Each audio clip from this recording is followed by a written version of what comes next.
Hello everybody, today I'm teaching you how to skate. I'm with my 3 rollerblades and with my safe gear. Let me show you first how to step by one to make to skate. First, how did I learn? I just bent all the way there and Daddy just teach me. And now I know how to skate. But hindi lang ako mabilis. Look at me. I'm gonna come back. Excuse me. Mommy, if you're gonna die, you have to say hello. Anak, ito yung food mo pag nagbuto ka.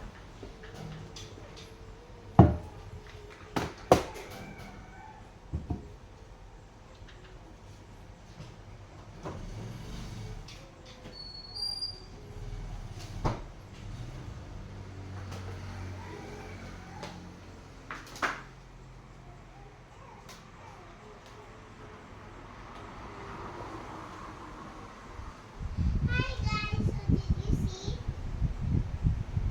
I am on the road now. See, this is how I learned how to skate.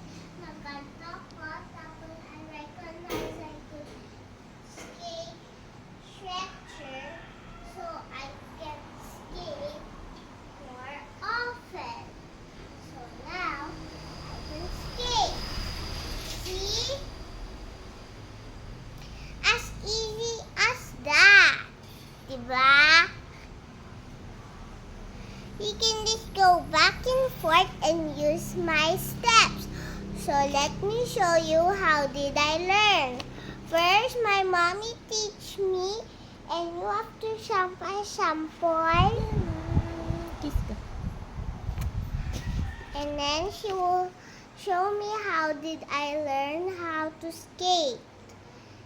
Mommy. Go. And this is like, first, ganito ka. You need to bend first. For the beginners, you need to Yeah. bend so you will not fall. Yes. And Go. then you will skate like this.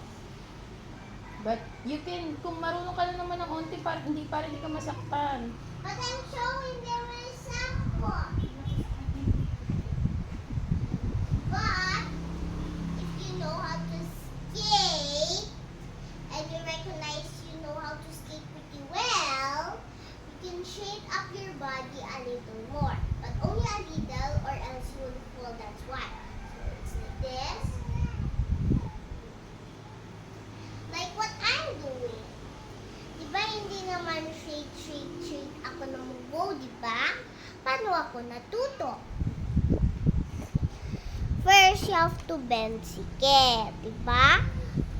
Gugulatin ko si Mami si skate ako, Tingnan mo.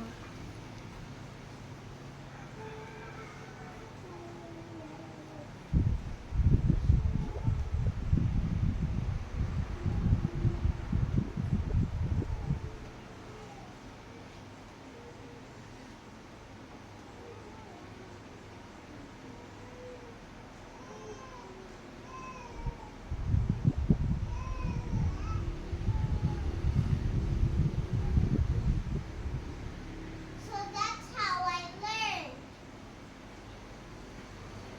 But let me show, I don't know some few tricks though, but these are only tricks that works for girls. No boys, of course. And let me show you how did I go. First, bend. You need to bend para hindi ka mahulog. Sa harap ka dapat mag-bend, hindi sa likod. Isikipan sa likod, hindi tama yung baksak mo. Masasabi, aray! May ganito ka mag-fall. Hindi pwede yun. So, sa harap na sabi ni mami ko. So, This is how I learn. You want to you want to see some few steps? Let's go. Number 1. Bend your likod. Bend your likod like I'm doing if you want to learn how to skate. Number 1, put your safety gears. And number 2, do this. Bend your likod. Put it on the harap. And skate. And slightly skate your foot. When you know that it's slightly skating, it will move. See? Did I move? Yes, I did. Then, when I practice another day on Sunday, I recognize I can stand up safely and skate. Wow, she can stand na. Soon she can glide na. Yeah. So, if you want me to show you another step, comment below. Bye. I'm going to do another one.